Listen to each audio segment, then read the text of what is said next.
Hi Denise, thank you very much indeed for joining me today in the Keep Fat Club.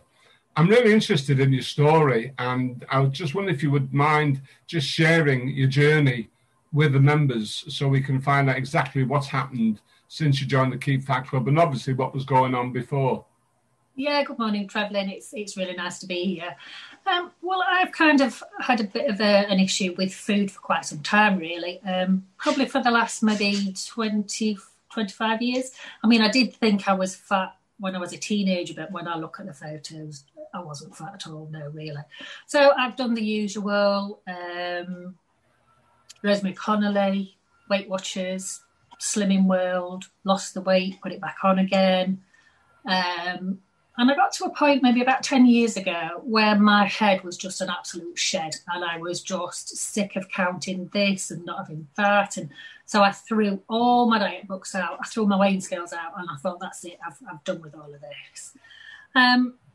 So I just carried on gently for a couple of years. And then in 2013, I got a diagnosis of ME, chronic fatigue syndrome. And that kind of made my world completely different to what it had always been. I'd always been quite active, even though I could pack the pounds on. I could still keep going to keep fit, keep running, that kind of stuff. And obviously when I got the diagnosis and my health deteriorated, kind of that all stopped. So I had, a good few years of life just being very sedentary and not really doing much. And of course, I use food as an emotional crutch. So I ate more. And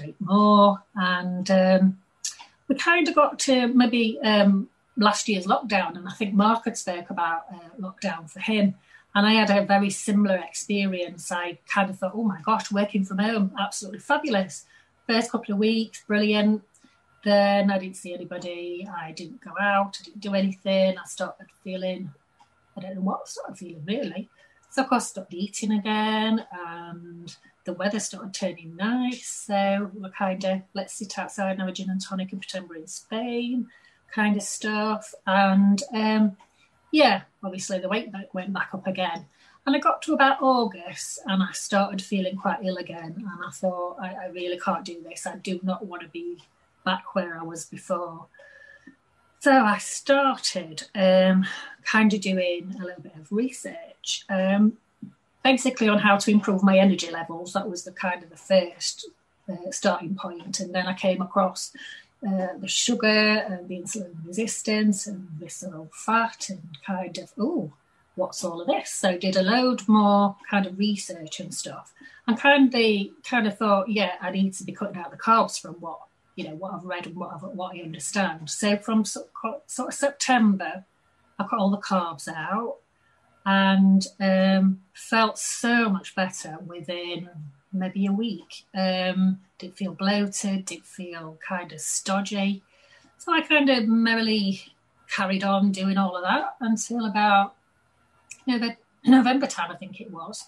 I'd probably lost about a stone, I think, but I wasn't losing anything else. But of course I was having the cheese and I was having the cream sauces and I was having this and I was having nuts. And while I was doing kind of the research again, I came across your video, Treflyn, and thought to myself, this looks very interesting. So kind of watched all of that, did a little bit more research into your other videos, and I think I joined the Keep Fat Club at the end of November, I think it was. And I've probably said this before in some of my posts, I've spent all those years going to all of those clubs, spending all that money and not really getting long-term results.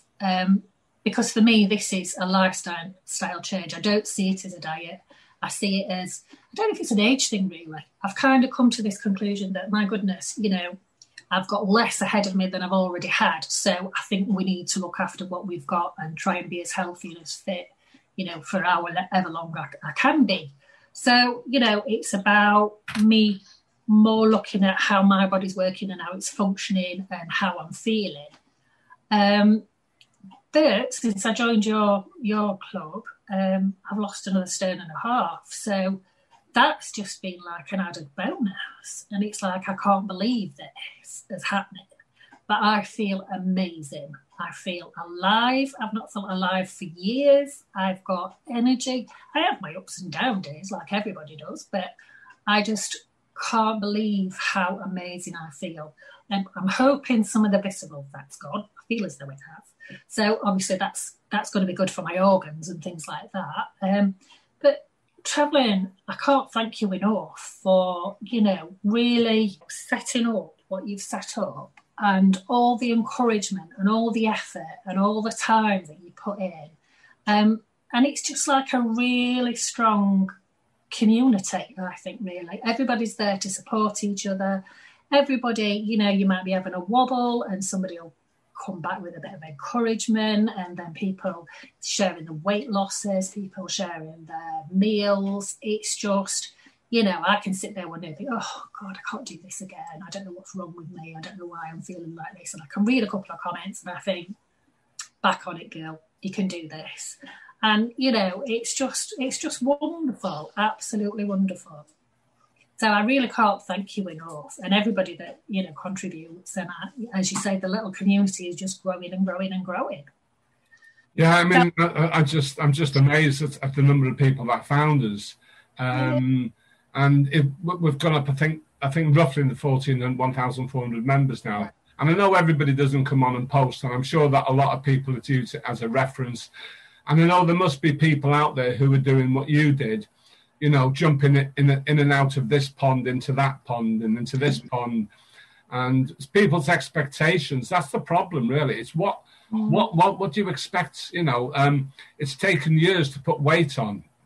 And somebody does something for a few days and find maybe they're not getting the results of somebody who's been doing it for 6 or 9 or 12 months again. And then, wham, they're off and they're coming back again with some other idea that they've caught on to somewhere. But at the end of the day, you've said it yourself. You've said it yourself, Denise, it's just cutting out the carbohydrates. If people don't do anything else, if that's all they do, if they just ate, if it's on 7 meals a day and cut out the carbs, that would make a difference. But if you don't eat the carbohydrates, you don't feel hungry. So you wouldn't want to eat all that food, And that's kind of been quite a surprise for me because, I'm one of these people that live to eat. I don't eat to live. And, my entire life has been, what am I going to eat next? What am I going to eat next? What am I going to get from the shops and all this and the other? And okay, so I started doing the 2 MAD. So I was eating between 12 and kind of 7, which was fine because I've never been a big breakfast eater anyway and quite enjoyed that. And then coming to join your group and you talked about the OMAD, I kind of actually did that by accident. I think I'd had a busy day and it got to about 6 or 7 o'clock and I thought, oh, I'm not really hungry. And, everybody says, listen to what your body's got to say. So I thought, right, okay, we'll just have that one meal. So I just had that one meal and that's fine. So I've been doing OMAD maybe for about 6 or 7 weeks now. And I really just don't miss lunch. I don't feel hungry, which is just absolutely bonkers in my eyes. So I'd thought about fasting. I thought I'd try and do a 48-hour fast, but I think I was overthinking that a little bit too much because I kept thinking, oh, I can't do it today. And then that happened by accident. I just got to an evening and thought, well, I don't really feel very hungry. So I thought, right, we'll do the fast. So I did a 48-hour fast. Oh, and the feeling afterwards, oh my goodness, I felt amazing. And it's kind of a bit addictive. I don't know if anybody else has come across that. The more kind of 2-day fasts I've done, kind of the more I want to do, really. But the fact that I'm not hungry or I don't feel hungry is just, I'm still getting my head around that, really. I really am. It's just,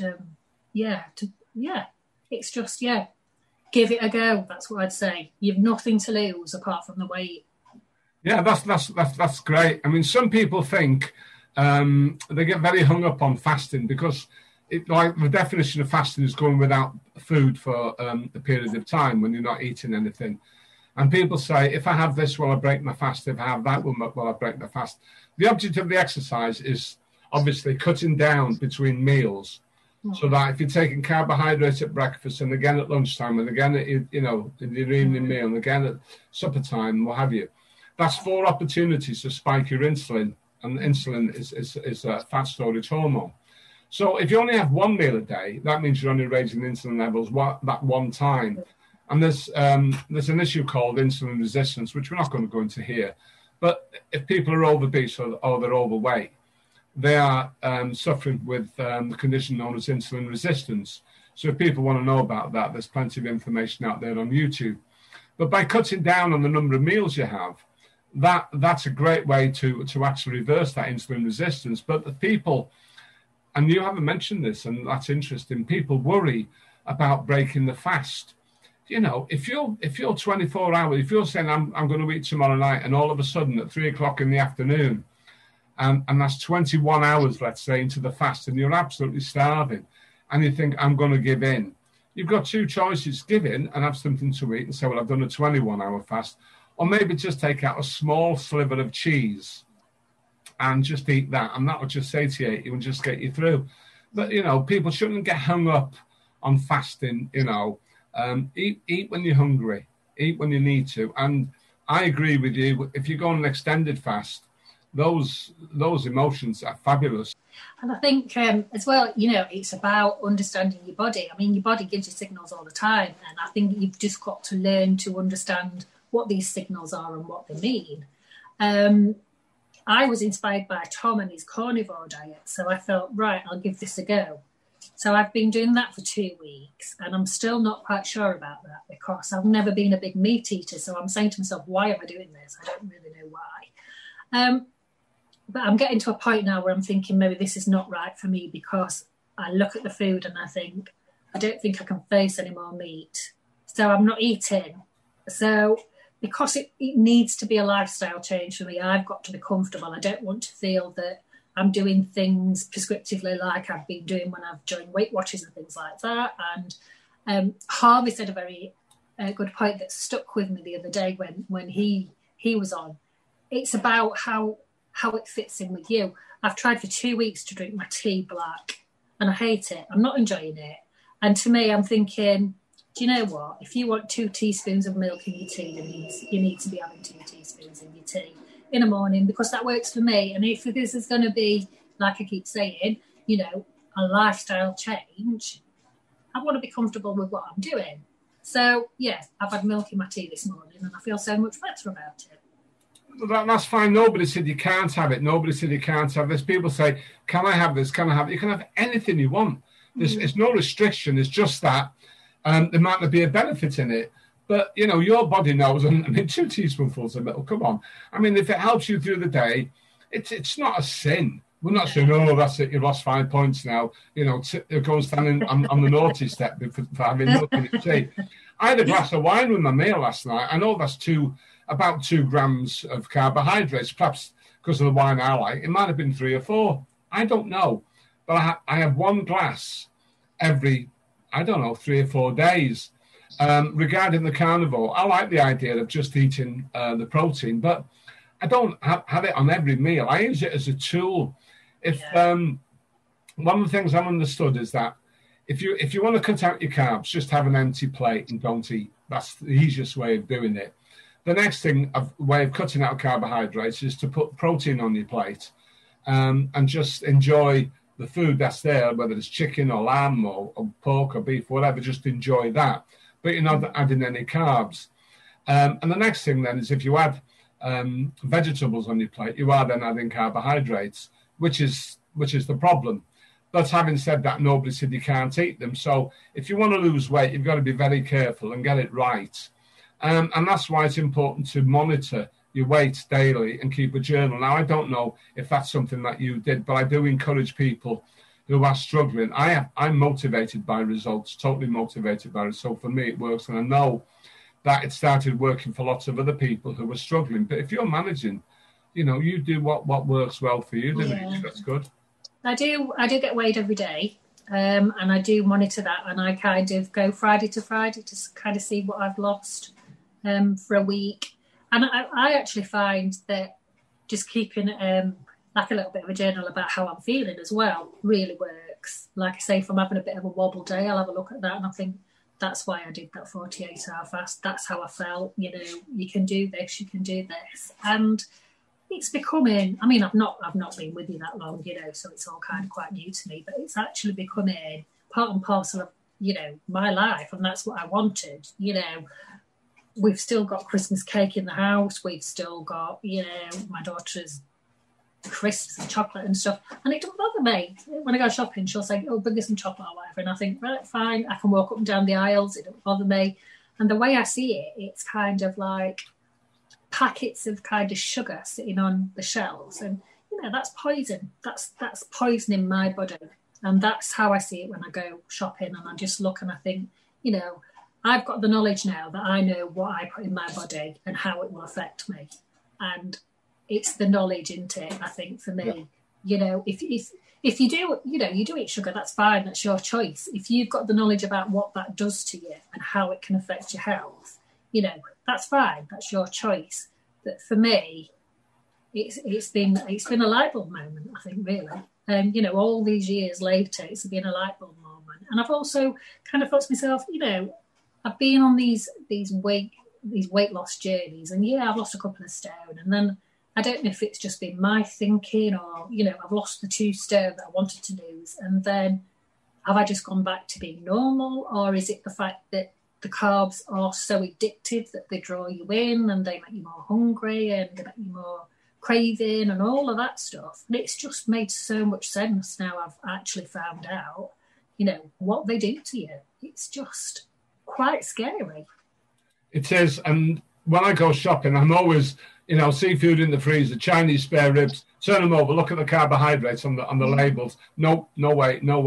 And yet I don't want to knock anybody's diet plan, but I've looked at some of the Weight Watcher meals and some of the other stuff, you know, and the carbohydrates that are in there and things like the Eat Well plate and the advice that we're given by so-called health professionals is quite scary, really. But, you know, you're an expert at what you do.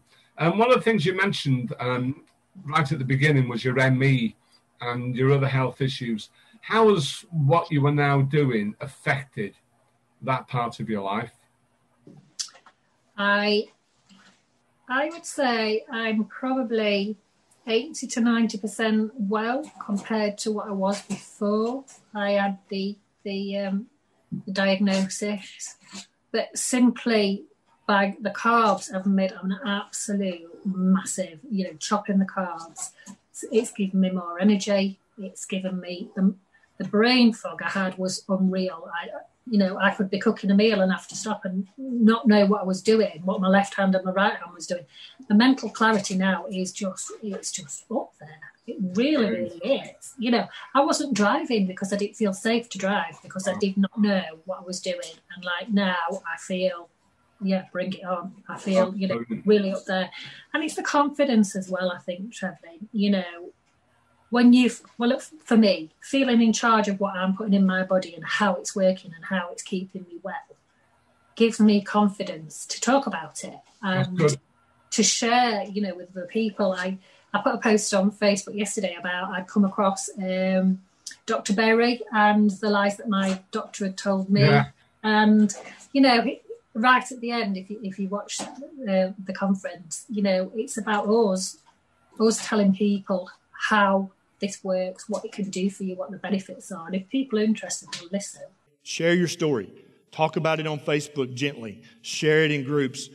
Share videos like, oh my God, watch this video by Ivor Cummings. You got to see this.